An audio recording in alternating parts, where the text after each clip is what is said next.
Kaepernick is hot on social justice now, but a lot of people don't know that 50 Cent in 2013 had hired Colin Kaepernick in a social justice inspired energy shop brand called SK Energy.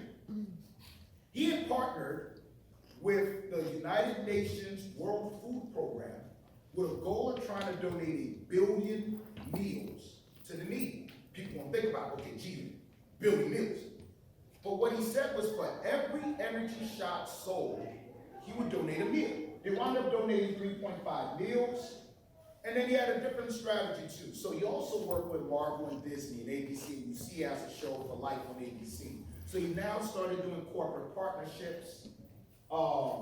Chris Clark, Peer Growth Partners, Colin Kaepernick, Marvel, Daredevil, United Nations World Food Program. As entrepreneurs, those are intersections you just don't think about.